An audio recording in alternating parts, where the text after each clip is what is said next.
Hello and welcome to Beyond Japan, an interdisciplinary podcast that looks at the broad reach of Japanese studies from within and beyond Japan. This podcast is brought to you by the Center for Japanese Studies at the Sainsbury Institute for the Study of Japanese Arts and Cultures, in collaboration with the University of East Anglia. I'm your host, Oliver Moxham, Project Support Officer at the Sainsbury Institute and researcher of Japanese War Heritage. This week, for our final episode of 2020, we are joined by Dr Paula Curtis, historian of premodern Japan at Yale University, for a topical discussion on digitizing Japanese studies, considering how moving the field online through incorporating digital methods, tools and resources might alter its future direction. We hope you enjoy the show. Good afternoon, Paula. Thank you for joining us in the episode today. Thank you for having me. So normally I would start off an episode asking about your field and how your interests have brought you there, but it seems your field and subject of this episode are quite different. Can you explain how an historian of premodern Japan went on to become a leading voice in digitizing Japanese studies? Yeah, so I am a historian of pre-modern Japan, especially the medieval period, and my work focuses on metal caster organizations, more broadly artisanal associations, non-elite, and their socioeconomic connections to central institutions and other influential overlords. So that said, going digital, and I put that in scare quotes, I think, was not something that I set out to do or that I would particularly claim to have done, maybe. Mm-hmm. I think that digital engagement comes in many different forms. And I actually started out building my blog, What Can I Do with a BA in Japanese Studies, affectionately known as Shinpai Desho, about 10 years ago this July, actually. And during the last decade, oh God, it's been a decade, I've been compiling resources on Japanese studies, whether it's, advice from people who took their careers in diverse directions or databases or sites that people might not have known about otherwise. And the digital landscape was very different back then, for sure. But in my work as a medievalist, someone whose sources are comparatively scarce, I've always tried to think creatively with what little I do have. And because of that, digital methods became another way to approach this kind of scarce evidence in new ways. And from that impetus, I've tried to learn more about the multitude of possibilities for digital methods and digital tools in my research and also pedagogy. Can you give us an example of some of these digital tools that you're trying to compile? So one of the things that I've done is I have compiled a publicly sourced and public-facing database on English language tools related to East Asia more broadly, regardless of time period or format.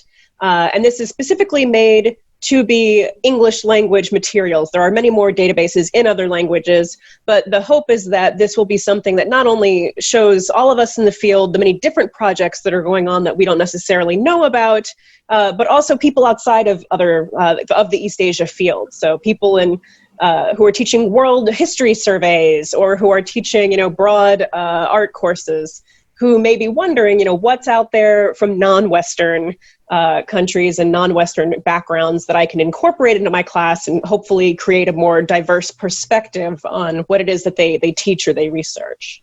Mm-hmm. I'll be asking you more about the language barriers later on in the episode. For now, I'd like to talk a bit about digitizing the humanities in general. So this has seen rising demand from many facets of the university, ranging from young tech-savvy students to fresh-faced academics who are exasperated with outdated traditional research methods. Can you share with us what you believe to be the benefits and challenges of digitizing the humanities in general? Well, first off, I'd say that it's deceptive to suggest that the quote-unquote traditional research methods and digital methods are really mutually exclusive. Digital methods are just one more tool in our toolkits to approach humanistic research questions. What the digital component allows us to do is to ask new or different questions or tackle tried and true interpretive methods at different scales and from different angles. I mean, you can think of this as from my perspective as a historian, nobody would think twice if you said, I'm a social historian versus I'm an intellectual historian. But once you say I'm a digital historian, there's this assumption that comes with it that you're doing something completely different and strange and possibly not valid in the conventional sense. And I think that the impression is that for digital, it's a kind of alien hurdle. And that's something that keeps people from exploring it, particularly because they believe that digital must equal hardcore programming or app development or something like that, right? So digital humanities encompasses a wide range of diverse methods and approaches and platforms, and that very diversity is part of its challenge and its benefits. I think that on top of imagining DH as this kind of highly specialized computer science skill, people also envision it strictly as sort of the sexy output at the end, right? The visualization, the really cool map. But method is method, and a lot of work that goes into digital projects does not necessarily have that kind of satisfying output. There's a great deal of invisible labor and invisible products that help us kind of further our intellectual processes behind the scenes. I mean, for example, despite using digital methods to explore some of the work I did in my dissertation, none of it showed up in the final writing in a formal or visible way. And that's okay. Sometimes it's the underlying work, and sometimes it's an ugly, failed result that still teaches us something, and our failures are as instructive as our successes. Yeah, and I think that you're right to sort of say we shouldn't split traditional research methods with digital research methods, given that it is a blended world, and any historian would say that they've engaged with digital resources. I mean, PDFs are one of the most basic examples of how it's crept into how we engage with traditional methods, I suppose. So any student of Japanese studies will be familiar with improved online learning resources replacing old analog variants such as dictionaries and flashcards. What resources in particular for Japanese studies are improved through digitization, and are any skills lost in this process? Yeah, this is a slippery slope, I think. I think there's a real tension between ways of learning and ways of cataloging information, both in our brains and on paper, and in the digital that has emerged over the last couple of decades or more especially. I think that having a lot of digital options for things like self-learning, especially most recently Kazushiji has been the big topic, are really wonderful, and they bring more equitable access to that knowledge. But at the same time, there's also no substitute for the human element and learning it with other people and under the guidance of a sensei who can really explain the ins and outs of any immediate questions that you might have. As for the materials themselves, because the culture of research and physical engagement is very different in Japan, going fully digital presents a lot of issues that may actually hinder those who are learning established bibliographic and research methods. Anyone who's worked on like a giant prefectural history or a multi-volume set published in Japan knows that one really has to pull those chunky books off the shelf and flip through them physically to find what you're looking for, right? And many of them don't even have indices, so it can be really difficult to find what you want without physically holding them. And then when you go to the archives in Japan, of course, you may not even have access to any kind of digital version of them. You'll find most people just standing in the aisles and flipping through the books, which is what is the culture of use there. Oh, yeah. So on the Western side, academic libraries don't like to have these huge sets of books taking up space on their shelves. So they end up storing them off site, but don't have the table of contents available, or the volumes have been misnumbered versus the publication number versus the catalog number. And digitizing those sets rarely happens.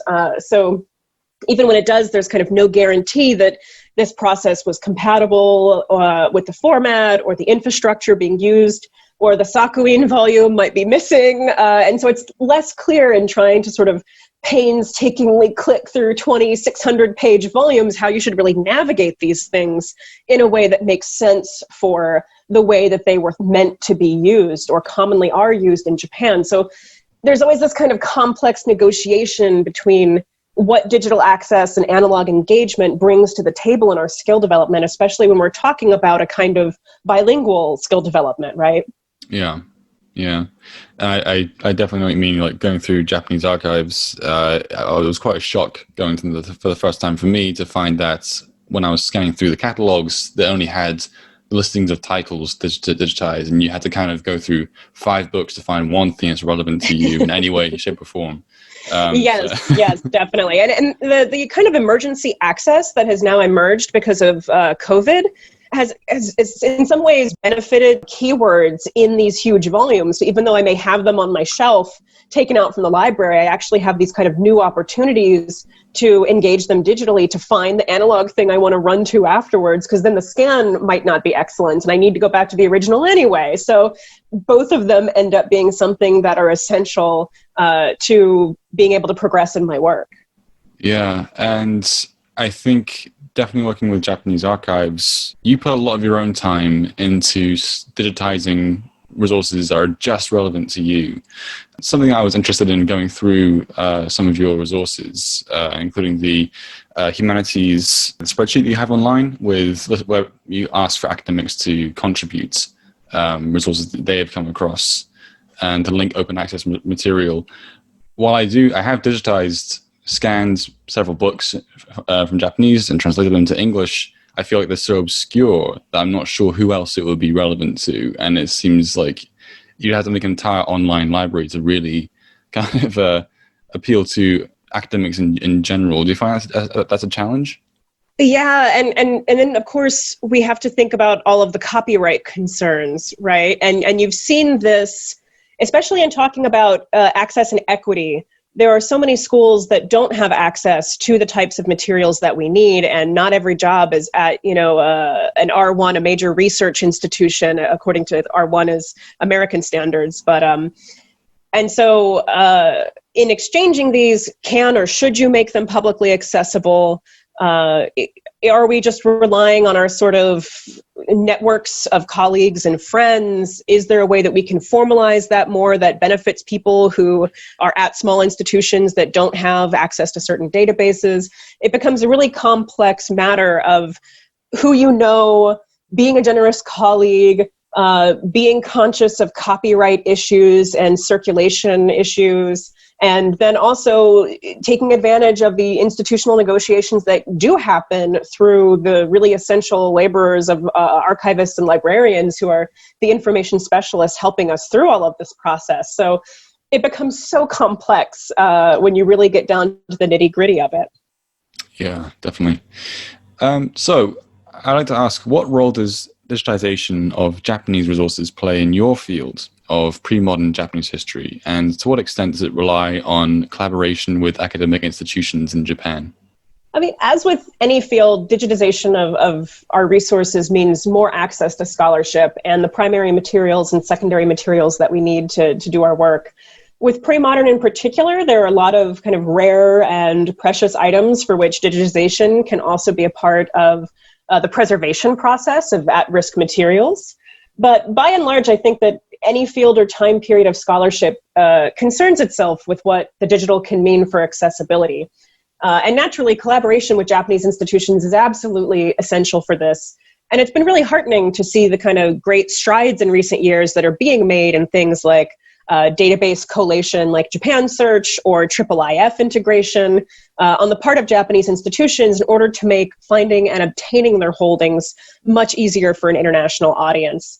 I will say that a lot of organizations and scholars are really eager to work with international colleagues, but as with all of these things, where to start is difficult for us all. Do you cold email someone and say you want to collaborate and hope they're going to respond? Who's the person to go to? Are you familiar with the circles in each country? But more recently, we've seen efforts like the running of a course on digital initiatives in Japan at the Digital Humanities Summer Institute, DHSI, in Victoria, which happens each year in June. A couple of years ago, for the first time, scholars from 6 different organizations in Japan, like the CODH, the Center for Open Data in the Humanities, Shiryu Hensanjo, the Historiographical Institute of the University of Tokyo, the Institute for Digital Humanities in Japan, among others, 6 of these scholars came together, and the participants, myself among them, had really fruitful conversations about the work being done and that was slated for the future. So I hope that these kinds of activities can continue and more international collaborations can start taking place, especially as people are becoming more comfortable, I think, with the digital shift. Yeah, so I'm interested to hear more about what methods you have found best for trying to instigate a collaboration, because networking in many aspects of academia is very important, but in the instance that you want to collaborate with someone at a university who you have had no previous connection with, what do you find to be the most effective way of breaking the ice, making first contact in that way? That's a good question, because I think that there are different customs probably in each field as to how open people are towards this. For example, I'm not very familiar with anthropology, but I've heard some people say that even if they've emailed someone in anthropology and tried to reach out, they may not have had a positive response. And that's kind of a field where talking to other people is, your main thing. And I'm sure that differs completely by who you're emailing and who you are and what you're interested in. But for me, at the same time as in more recent years, being connected to people on Twitter has been really useful. And there's a huge academic community on Twitter and a lot of Japanese scholars on Twitter. And so there's been this kind of way to informally reach out to people. But in the past, I have just emailed people, and I'm going to age myself a bit, but when I was in my master's program, I was really interested in talking to one scholar whose work actually became kind of the basis for a lot of mine. And I couldn't find an email for him, as you can't often for Japanese scholars at universities. And so I wrote him a letter. Oh, wow. And I worked with a sensei, and I wrote him an old school letter, and I included my email and said, I would love to be able to talk to you more and get book recommendations. And he wrote me a letter back. He wrote me an email back, but then he also sent me a postcard because he didn't quite trust that email would definitely make it through. And so then, of course, I've had this, decade-long relationship with this scholar, and he's introduced me to many other people. And part of it is just kind of showing up in a lot of cases and being willing to engage in sort of the things like email exchange. I would go to a conference in Japan, and I would receive 50 meishi, 50 cards from people who I barely knew. And I would email all of them. I would take, 3 hours out of a weekend, and I would email everyone, and I would say, thank you so much for talking with me. It was a pleasure to meet you, and I really enjoyed this conference. And, 4 or 5 of them might have mailed me back, but they're people with whom I still have a relationship. So I think that networking sounds kind of like a dirty word to many of us because we get this image of the smarmy business relationship. But there's something to be said for just being polite and being engaged and being willing to have that conversation with somebody. So I would encourage us to, I get anxiety all the time about sending these emails. Am I too polite? Am I not polite enough? Just do it. They understand if they emailed us in English, their language wouldn't be perfect. When we email them in Japanese, it's not going to be perfect. As long as you're not doing something completely heinous, people are usually happy to be reached out to and to hear that you're as interested in them as they will probably be in you. So I would say, don't be afraid to reach out and just try. Yeah, I definitely can relate to the whole meishi business card experience. I have a fat stack of them in my drawer somewhere, and I'm ashamed to say I didn't reach out to all of them. It was a sort of part of the Japanese studies learning curve where you realize how best to make the use of all these cards, and yeah, it's part of the experience, I guess. So I also wanted to kind of just ask, at conferences, networking in this way, now there are multiple ways of connecting with people, and when I went to my first conference, I tended to use Facebook, but I swiftly realized that some people aren't quite comfortable doing that. And when it comes to social media, what do you believe is the best platform for networking with academics? This will depend heavily on your circles, I think. I know that for Japan, some people use Facebook a lot more than Twitter. Some use Twitter a lot more than Facebook. And I think that part of the hesitation that one usually has with using one over the other is it going to be your personal account? Do you want to keep these separate and have a professional account? And only you can decide what is right for you in that regard. I tend to do most of my sort of networking with strangers via Twitter, and I reserve Facebook for slightly more personal stuff, and then Instagram more personal than that, and I have a narrower engagement there. But it really depends. For when I first started out using Twitter, my main goals for it were to engage with digital humanities circles and medieval Europe circles who were more prominent on Twitter than elsewhere, right? So if for example, you know that you have Japanese literature circles that are very active on a particular Facebook group, maybe that's where you want to engage the most and put your energy. If you want to do that, it's also perfectly fine not to use social media. And I feel like people think that they have a certain obligation when it comes to engagement. But there's no wrong way to use social media except by, using it in negative forms. So I would say if you want to have a handle and do something on Facebook or on Twitter, do what's right for you with the amount that's right for you, and that's perfectly fine. But you need to kind of find out where your people are. And so I'm hesitant to kind of give a blanket, look to Twitter, look to Facebook, sure. Because it really depends on your field and the people who are engaging there. Yeah, definitely. Moving on to the next question. From my own experience of researching Japanese history, one area most in need of digitization is Japanese language articles. Ebooks at universities heavily consist of English language texts, creating a dominant Euro-American narrative when drawing solely on this resource. Providing Japanese language articles not only gives voice to Japanese academics in the global arena of academia, but also practices vital translation skills. Is this absence of digital Japanese articles due to oversight on behalf of Euro-American universities or a lack of digitization on the Japanese side? And what can be done to address this shortcoming? Well, I don't think that we can point the finger at one particular cause because it's a combination of issues. As you said, not only the privileging of English language materials in the English language world, and I should note that, I can't speak for your other European languages and circles. I also think that there's a big gap in the exchange of research in languages other than English and Japanese. Yeah. But then there's also different copyright customs and laws, and in general, the devaluing of translation as academic work too. I think that we still have a lot to do to negotiate with Japanese publishers and institutions to enable greater access to digitized articles and sources, but we also need to acknowledge the kind of intense amount of work that goes into making these sources available at all, and then also in other languages. I've translated academic articles from Japanese to English in the past, and more recently worked with Japanese scholars on workshops to demonstrate the value of international collaboration on translation, on medieval materials in particular, but we need more of this. And issues like translations not really, quote unquote, counting towards one's academic publications is a real oversight, especially because translators often do kind of developmental editing in their process. Your argument needs to be more clear here for a Western audience, or, this detail, what does this mean? We might need to explain this more.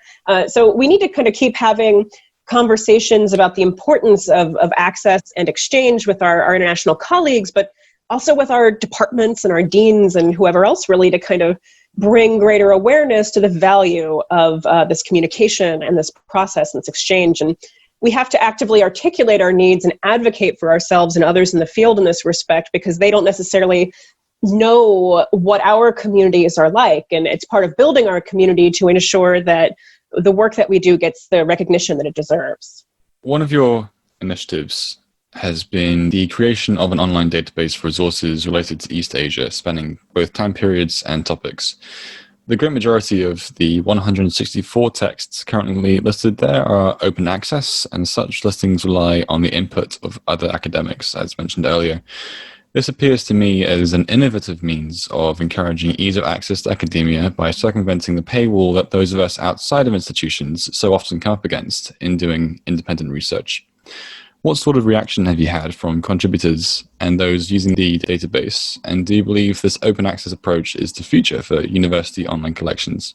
I don't think that anyone has responded negatively to the existence of an open access and publicly sourced database of resources on East Asia. I've had numerous colleagues tell me that they use it in their classrooms, or they send students there to search for primary sources or to evaluate digital sources, which is wonderful, and I wholly encourage.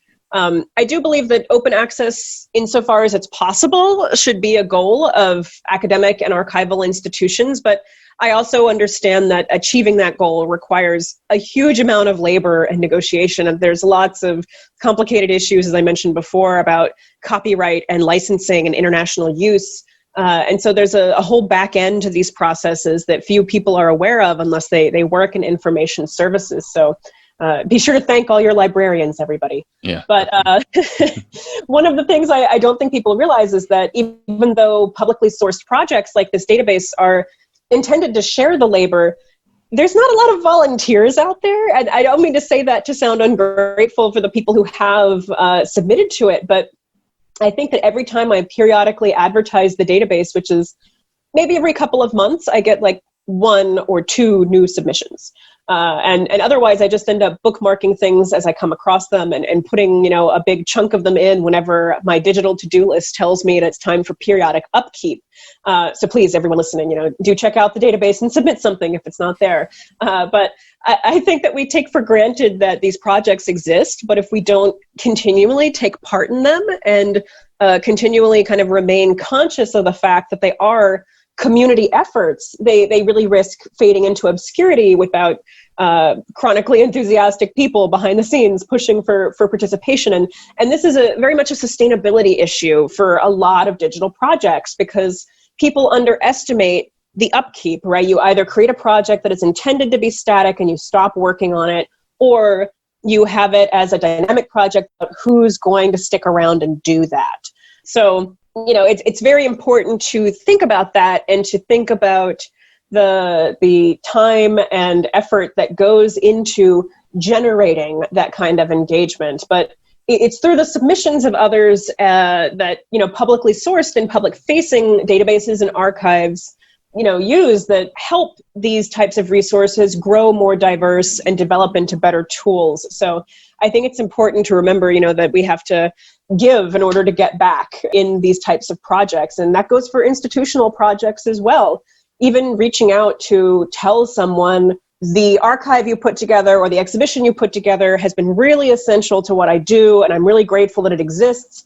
That's the kind of feedback they take to higher ups and say, look at our relevance, look at how this is benefiting people. And that is something that helps them become more sustainable because you can actually demonstrate the utility of these things. So I encourage people to always be engaged when it comes to the resources that they enjoy and use. Definitely. And speaking of chronic enthusiasm, I think every academic is aware of the importance of managing your time and energy. How much time does managing this database take out of your weekly schedule? Well, I don't manage this particular database weekly. I definitely have set times that I cycle through and update things. I do kind of receive notifications when I do get the rare submission from somebody, and then I can double check that the content is good and there's nothing weird in there. But I manage my long-term cycle of updating different projects through digital project management websites. I use the app Todoist, which is just one of many, but it's one that I really like. And I can set myself something that says, every month, check and update this particular database, or every month, back up all of your research, or every month do this, or set, deadlines and things like that. And so this is one way for me to kind of set the boundaries of what I'm working on, but also not forget that it exists and think to myself 6 months later, oh God, I haven't checked the database and I haven't looked at it.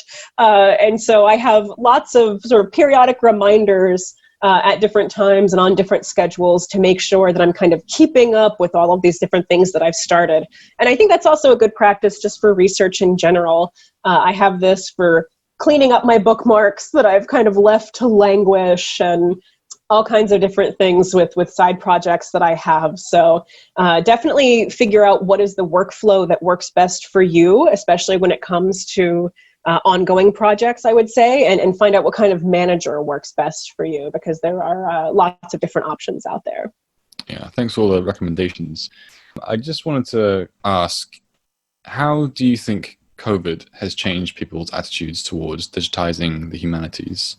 I think that it's definitely brought more awareness to a lot of the issues behind it. I think that that's both a good thing and a bad thing, in the sense that at the same time as people are now much more ready to kind of share their resources and share their methods, but it also highlights the ways in which they may not be aware of things like privacy concerns, or they're just learning about kind of the heavy labor that comes behind preparing online courses, or dealing with copyright and things like that. I think that some people talk about this as kind of a watershed moment in digitization and digital things, but it's really, in my mind, just kind of an acceleration of trends that were already happening. A lot of people who have really struggled with, going online with their courses, and that's completely valid to struggle to do that if you've never been asked to do it, get pushback from people who have been made to do online courses by their universities for years, right? And think about access in that regard.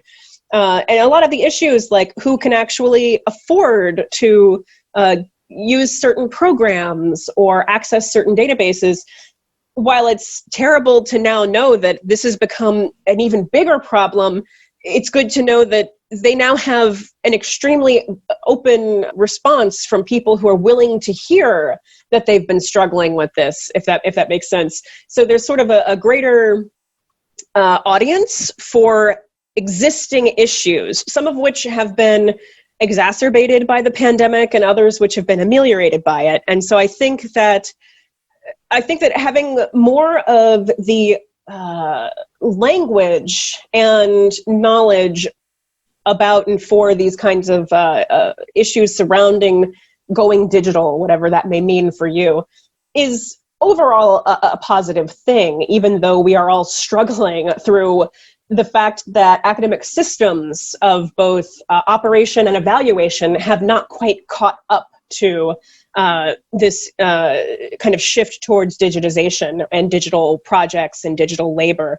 So while we see this kind of rapid movement towards it, we also have to recognize that academia as a whole hasn't quite caught up with its implications. And so I think that there's both good and bad in that. But at the very least now, people are much more open to having the conversation.